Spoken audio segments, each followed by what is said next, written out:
Sí, más o menos, muy buenas tardes. Mi nombre es Henry Tamala. En este apartado vamos a ver lo que son los roles de pago. ¿Qué son los roles de pago? Es un documento vital en la gestión de recursos humanos que nos permite registrar, administrar sueldos, salarios, horas extras, deducciones de los empleados de manera precisa y transparente. Cuando uno maneja lo que es dinero en efectivo, tal vez de la empresa o que no nos pertenece, siempre es muy delicado, man, eh, y ser transparente en todo lo que es dinero. ¿Ok? ¿Cuál es la estructura? Está compuesto por la información personal, el, los sueldos y salarios de cada persona, si es que tal vez realizó horas extras, si es que tal vez en las empresas pues están aprobadas las horas extras, las horas suplementarias, las deducciones legales, siempre deben ser legales, siempre tienen que uno estar bien atado a lo que es la ley, ¿no es cierto? O acordar con los empleados. ¿Por qué puede existir lo que son deducciones, ¿no es cierto? Porque puede existir faltantes de caja, puede existir lo que son anticipos a los empleados, ¿no es cierto? Puede existir préstamos también, ¿no es cierto? ¿Cuál es la importancia de que exista roles de pago? Tiene que existir transparencia, control financiero y cumplimiento legal, ¿no es cierto? La transparencia es siempre, eh, cuando uno hace roles o está encargado de la parte de realizar roles, siempre tiene que ser transparentes. ¿Por qué? Porque a nadie creo que le gusta que le topen el sueldo o el valor del esfuerzo de lo que es un mes, ¿no es cierto? Entonces siempre tiene que uno evitar lo que son los malentendidos o la confrontación con los empleados. Entonces por eso uno cuando realiza lo que son los roles de pago, pues siempre tiene que hacerlo de manera transparente y siempre tiene que, eh, ok, si es que tal vez existe deducciones, siempre tener los justificativos, ¿no es cierto? El control financiero que permite llevar un control exhaustivo de los recursos económicos destinados al pago de sueldos y salarios. Es decir, ok, nosotros durante este año, ¿cuánto pagamos en salarios? ¿Cuánto se le pagó al equipo comercial? ¿Cuánto se le pagó al equipo administrativo? ¿Aumentó? ¿Ahora disminuyó? ¿Qué pasó? Tal vez el equipo comercial se tuvo que aumentar o se tuvo que disminuir porque las ventas aumentaron, porque las ventas disminuyeron. Entonces, todo eso es un control financiero. El cumplimiento legal es el pago que asegura el cumplimiento de las obligaciones legales frente al pago de los impuestos y deducciones de la seguridad social. Antes, al empleado, el empleador tenía la opción de afiliarle o no afiliarle. En un tiempo, pues eso ya es obligación para todos.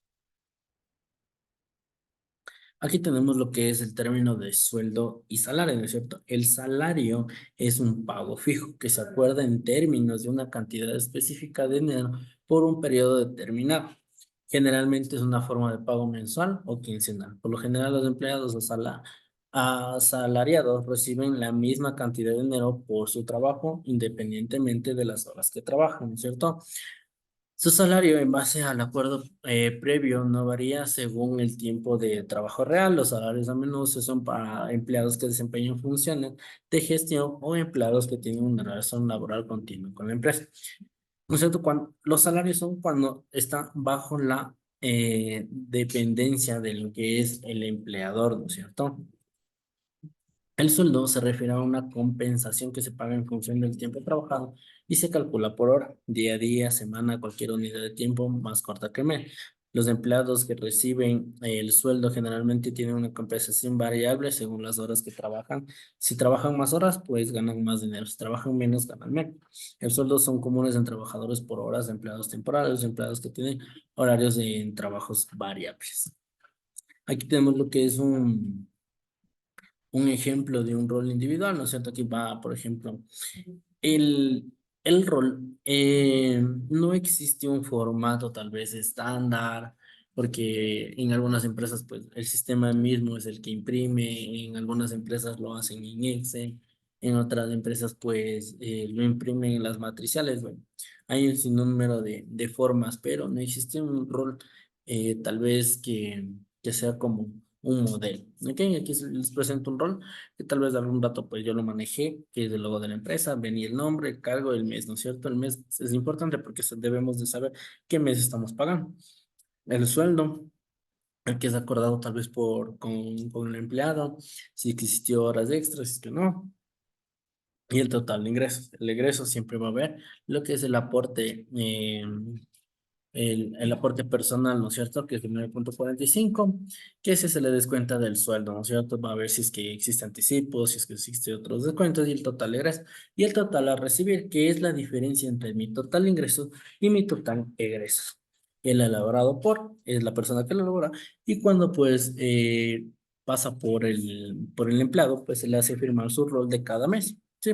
Eso es para constancia de que la persona, indiferentemente si es que la persona revisa o no revisa, pues cuando ya uno ya tiene la firma, pues esa es la constancia que uno tiene para su respaldo de que la persona estuvo de acuerdo con ese rol. Aquí tenemos lo que es un rol general de la empresa. ¿Ok? Si tenemos varios cargos, bueno, aquí van los nombres, los números de cédula, las fechas de ingreso. Tenemos todos los ingresos, todos los egresos, el total a recibir, las personas que reciben fondos de reserva y el líquido a recibir. ¿Perfecto? Entonces, aquí este es como que la plantilla de toda la empresa. ¿M? Y aquí tenemos lo que es el talón individual, que se lo llama así. ¿Ok? Vamos por las jornadas laborables. Comúnmente las jornadas son de 8 horas diarias, 40 semanales. Es decir, de lunes a viernes yo voy a trabajar las 8 horas, ¿no es cierto? Cada semana voy a cumplir 40 horas semanales. Existen también las horas parciales que son menos de las 8 horas diarias y menos de las 40 semanales. ¿Cuáles son esas? Son, por ejemplo, cuando uno realiza prácticas, pues trabaja 6 horas, entonces no trabaja las 40 horas semanales. La jornada intermitente realizada por forma discontinua o diferente menos del día de la semana, ¿no es cierto? Porque hay trabajos que tal vez lo que te dicen 20 un día, 20 solo 2 días, entonces son trabajos que solo necesitan cierto tiempo para cumplir el objetivo. ¿Ok? Pero la jornada más común son de las 8 horas y de las 40 semanales. Vamos a ver lo que son las horas suplementarias y extraordinarias, que la mayoría lo llamamos horas extra, ¿no es cierto? Pero su nombre es suplementarias y extraordinarias, ¿ok? Las horas extraordinarias y suplementarias son aquellas que realizan por encima de la jornada laboral. Es decir, yo trabajo mis 8 horas, pero por cierre de mes, por presentar balances, porque necesitamos sacar impuestos, siempre nosotros los contadores extendemos un poco más tal vez los finales de cada mes. Entonces esas horas extras son trabajadas por encima de las 8 horas, ¿cierto? Según el Código de Trabajo, las horas suplementarias no pueden exceder de 4 horas en un día ni de 12 a la semana y su remuneración debe ser pagada con un recargo del 50%. Si se realiza durante el día o hasta las 24 horas, existe un recargo de lo que es el 100% si está entre las 24 y las 6 de la mañana.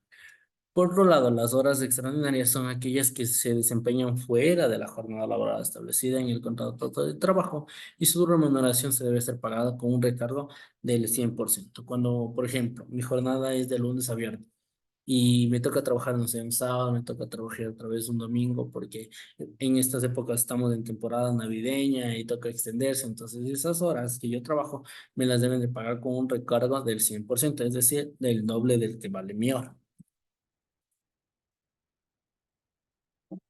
También tenemos lo que es una jornada nocturna, ¿no es cierto? Según el Código de Trabajo, es aquella que se realiza entre las 7 y 6 de la mañana del día siguiente. Esta jornada podrá tener la misma duración de la jornada diurna, es decir, las 8 horas, ¿no es cierto? Pero a esta jornada le tenemos que aumentar un recargo del 25%.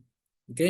Entonces, es importante destacar que la jornada nocturna no puede exceder de 5 días a la semana.